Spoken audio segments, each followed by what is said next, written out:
In the year 2034, Earth is attacked by a hostile alien race from the Alpha Centauri system, which causes tremendous damage even though they're never physically seen. By the year 2050, force shield domes are built over the cities to protect them from constant incoming attacks, and democracy has been lost to a global leadership based on a totalitarian military.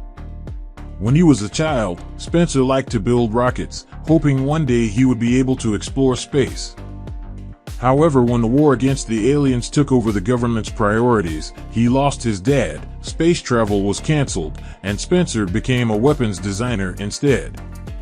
The year is now 2079, and Spencer is happily married to Maya, the love of his life.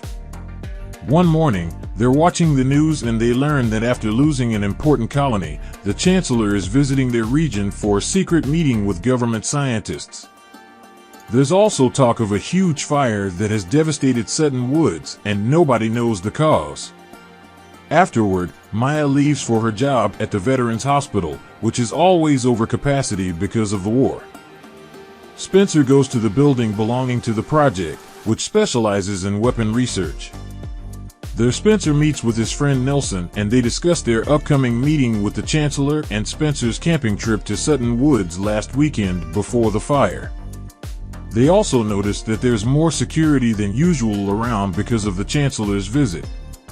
When they go to check on the latest weapon, which is a bomb almost as huge as a building, they're interrupted by Major Hathaway, who works for the Earth Security Administration, or ESA. When Spencer shakes hands with him, Hathaway suddenly reveals a taser from under his sleeve that immediately tases Spencer, leaving him wiggling in pain on the ground. Nelson tries to help him, but the guards push him away while Spencer is taken away on a stretcher. On his way out of the building, Spencer keeps having visions that mix all his memories in a delirious montage that doesn't have any sense. Then he passes out, only to wake up moments later and find himself strapped to a chair in a mysterious room, still feeling dizzy. While some people watch from a window, Hathaway comes in and begins talking about Spencer's life as if he was a different guy from the one sitting there. As some guards walk by with some weird tools, Hathaway pulls up some images on a screen and explains that 3 days ago, his team intercepted a Centauri intelligence courier and discovered a plan to infiltrate Earth's society. They'd be using humanoid genetic cyborgs that would steal the memories and DNA from actual people and replace them in their daily lives, yet they'd never be aware of what they really are. This alien courier also had a hit list and Spencer's name was on it, which implies the man strapped to the chair now isn't the real Spencer but a cyborg. The real Spencer is probably dead, and this cyborg was sent to kill the Chancellor in the upcoming meeting. Spencer denies all this, swearing he's the real deal, but to prove his point, Hathaway plays a recording of another cyborg they caught. Even while he was being hurt for information, the man still believed he was a real human and kept talking about his family until the very end. The recording also showed how a machine removed his heart, and inside they found a Centauri U-bomb, which could only be triggered by a specific word or event. Spencer realizes they're about to do the same to him and notices Nelson at the window, so he tries to beg for his help, but Nelson believes the story and gives him the cold shoulder. Hathaway tells his team to prepare the machine, and suddenly Spencer begins acting like a robot, saying he's loyal to the Centauri. Hathaway knows he's acting, but he still keeps it up when the guards come to pick him up and he uses the distraction to grab a tool from the medical tray, allowing him to attack the men and steal a gun. Spencer keeps a guard as a shield and hostage, but Hathaway shoots anyway, so Spencer drops to the ground and escapes through the evacuation tunnel on the wall. As the alarms begin echoing through the whole building, Spencer finds the stairs and runs through them, making him trip and fall against a bunch of barrels. Feeling dizzy and in pain, Spencer can hear voices approaching, so he tries to hide in a corner while waiting for the elevator to come. Unfortunately, when the elevator finally stops, the doors open to reveal even more guards that are about to shoot, so Spencer immediately shoots first to kill them all. Then he enters the elevator, and he's devastated to discover Nelson is there too and he shot him by mistake. Spencer clings to his friend in desperation, but there's nothing he can do, and since Hathaway is coming with more guards, Spencer escapes once again by taking an evacuation tunnel. This helps him finally leave the building and come out into a dark corridor, where he tries to call Maya. She's heard he's been arrested for treason, but Spencer tells her it's a lie and that he needs her help. He wants to go to the hospital to get his medical file to do a comparison study, that way he can prove this body is the same as the old one and not a cyborg. However, Maya tells him not to come because he'll put the hospital in danger, and she hangs up. Afterward, Spencer keeps on running, but he begins to feel sick when his memories keep going crazy in his mind. When he falls to the ground, he notices a bunch of guards coming after him, but after blinking a few times and calming down his mind, he realizes he had been having a vision. Then Spencer finishes running the last few miles of the corridor to come out of the underground facility, where he discovers he's in an area destroyed by war outside the city. ESA flying cars are patrolling the area to find him, and Spencer runs as fast as he can while dodging the light beams. Meanwhile, at the ESA headquarters, Hathaway's superior is scolding him because he doesn't even have a scan of Spencer's bomb, and the Chancellor will be arriving soon. Hathaway explains that Centaur nanotechnology eludes standard detection, and they can't shoot it because it'll still explode, so they can only wait and keep an eye on Spencer until he makes a mistake. Back to Spencer, he manages to hide from the searching cars by entering an impoverished neighborhood filled with people whose life has gone downhill because of the war. What Spencer doesn't know is that the government has trackers everywhere, and soon they detect his location thanks to the CIM code that every citizen has inside their body. Eventually, he finds an abandoned building and ignores a girl that tells him he shouldn't be there as he breaks a window to sneak inside. After avoiding a few shady people, he enters a room and rushes to the bathroom, where he opens a cabinet only to be startled by a falling toothbrush. Then he notices there's blood on his hand, and Spencer wants to believe that makes him real. At that moment, the ESA cars show up in the neighborhood and everyone begins running to hide while the guards take over the streets, asking anyone if they've seen Spencer while showing his picture. While Spencer sees all this through the window, he notices the arrival of Hathaway and his men, who put up a special machine to scan the building that allows them to find his location. The guards break into the building and Spencer immediately begins running away, taking the stairs as fast as he can as they chase him through the dark corridors. Eventually, Spencer takes a twisted turn and hides inside another room, but when the guards are about to catch him, a different group of people gets to him first and cover his head with a bag before taking him away. By the time the guards make it to the room, Spencer is gone and they only found the little girl, so they leave to search a different building. The mysterious people take Spencer into another area and lock him up in a cell while they argue over what to do with him, wondering if they may get a reward for handing him over. The leader Kale decides it's too dangerous to have him here and takes Spencer away to the Interdome border, intending to hand him to the Border Patrol. Spencer tries to buy him with money and food rations, but Kale responds by aiming his gun at him, so Spencer makes an offer of medicine instead. Since Kale is still wary, Spencer gives him his wife's system code for Kale to use his computer and confirms she has access to medicine. Spencer swears Maya will give him anything to get her husband back, and Kale accepts the deal.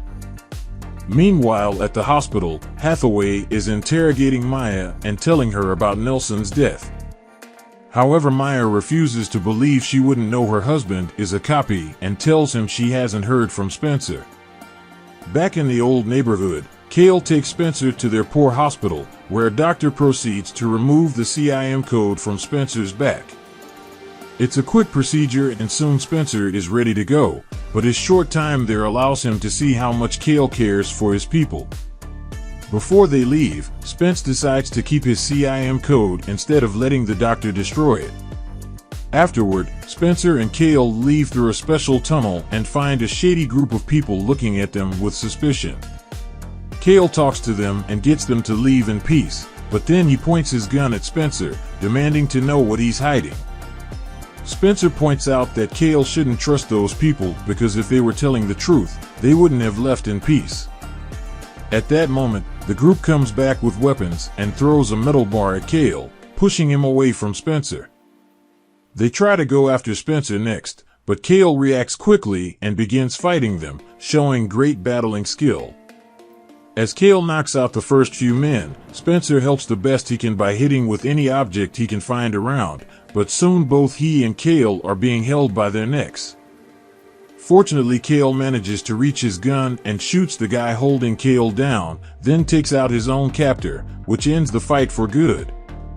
In order to avoid another problem like this, Spencer confesses he's wanted because they think he's a cyborg with a bomb inside, but Cale only laughs.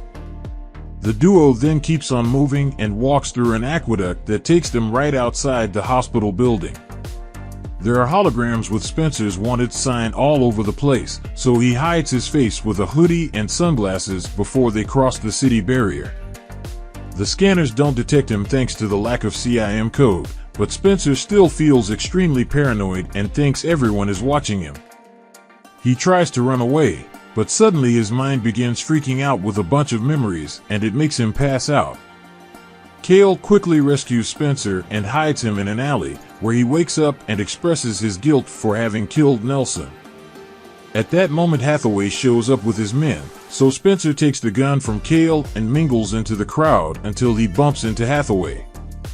Luckily, the Major doesn't recognize him, and he leaves with his men in another direction when they get an alert from Spencer's CIM code.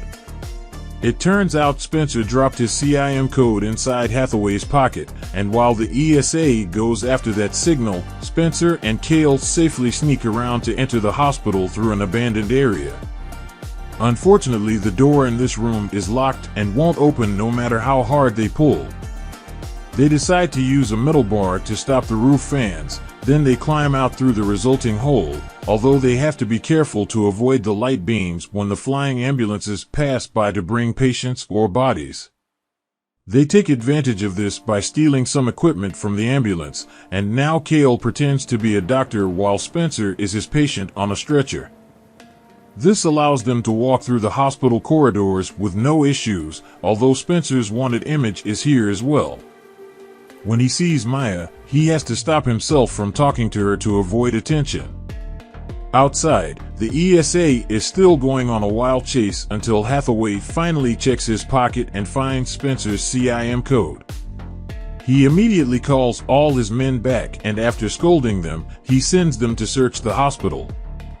Back to Spencer, he uses some of the gloves they stole to open the doors with the fingerprints left on the latex, gaining access to the medicine room.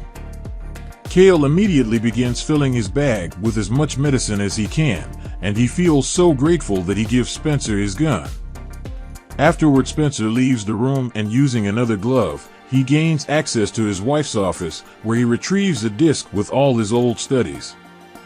In the process, he accidentally activates the desk screen and sees a recording of when he was pretending to be a robot for Hathaway, which makes him wonder what's truly real.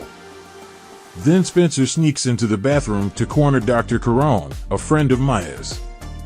Caron doesn't know where Maya is, explaining she left with the ESA 30 minutes ago. Having no other choice, Spencer makes Caron take him to the room with the scanners, and after he breaks the alarm button, they connect the disc with the old studies to start the comparison. Spence lays down on the scanner table and uses a mirror to look at the screen, where his old scan appears next to the currently ongoing one. However, Caron still has his personal communicator and sends an alert to the guards, who immediately begin making their way there. When a nurse accidentally enters the room, Caron sends her away with a silent gesture, and she rushes down the hallway where she bumps into Cale. Since she thinks he's a doctor, she lets him know the wanted man from the news is here before running to warn the ESA. In the scanner room, the machine interrupts the procedure when it reaches Spencer's heart because it detected a problem and needs to recalibrate. At that moment, Cale comes in and warns Spencer to run right before two guards enter the room as well. Another fight ensues and Cale manages to quickly knock out a guard, but Spencer isn't fast enough and the other guard grabs a scalpel that he uses to stab Cale. Spencer cuts in and knocks out the guy before rushing to Cale's side, grabbing some gauze to take care of his wound. Now Cale can grab his medicine bag again and escape to help his people. At that moment, Hathaway and his men finally make it to that floor, and Spencer has to run away, taking a shortcut by removing a grill and falling into the lower floor. There are guards here as well, so he runs behind the hospital workers. This way the guards can't open fire. Spencer manages to escape through the same room he came through, and while the guards are busy searching the area, Hathaway finds the interrupted scan, finding the error very interesting. Moments later, Spencer makes it to the station, where he hears the news that the Chancellor's visit has been canceled and she's never come to the city. Apparently, the firefighters are still working on the fire in Sutton Woods, having put out 90% of it. This reminds Spencer of him telling Nelson about his camping trip there and how he luckily missed the fire. Then he finds a spot to hide and calls Maya again, but she can't speak because she's being watched. Spencer tells her to come to the place where they first met and hangs up. Sometime later, Maya shows up at Sutton Woods, entering through the front door because it's been ruined by the fire. Spencer quickly finds her and explains an alien spaceship landed here, which is what caused the fire. However, their camping trip was before that, meaning the aliens never got to him. If they find the ship, they can prove his innocence. Maya can't help crying and finally confesses she doesn't believe the ESA. Then the couple finally reunites with a proper hug. Suddenly a bunch of lights are turned on around them, meaning the ESA is here.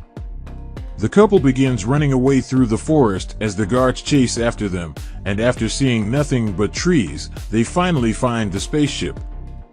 The couple begins pushing all the fallen branches to gain access to the cockpit, and at that moment the ESA surrounds them. Hathaway admits he had been wrong and wants Spencer to come with him, saying he doesn't want to see what's inside the ship, but Spencer doesn't listen and opens the cockpit anyway. To his shock, inside the cockpit he finds Maya's original body, who the aliens killed to replace her. The other Maya is disturbed to learn she is a cyborg and steps back as Hathaway explains Spencer had only been a decoy and Maya had been the real goal all along. When Hathaway calls her a thing, Maya tries to run away, but Hathaway immediately shoots and kills her. While the guards retrieve the real body, a devastated Spencer clings to the cyborg, not understanding how he could have missed the fact she wasn't real. The guards try to get her away from him, but Spencer fights back and Hathaway lets him have his moment. Suddenly the guards make another discovery. There's a second alien pod, and inside, they find Spencer's real body. It turns out the main guy is a cyborg after all, and the trigger for his bomb is learning that he's fake. As soon as Cyborg Spencer sees the person he killed, his eyes go black and his bomb explodes, destroying the forest and killing everyone in the area. Sometime later, Cale is in the hospital helping everyone with the medicine. The news announces the incident in the forest and talks about the casualties, presenting Spencer as a patriotic man that worked hard on his research to win the war, but also mentioning that he had been a wanted man. This leaves Cale wondering if he had known the real Spencer,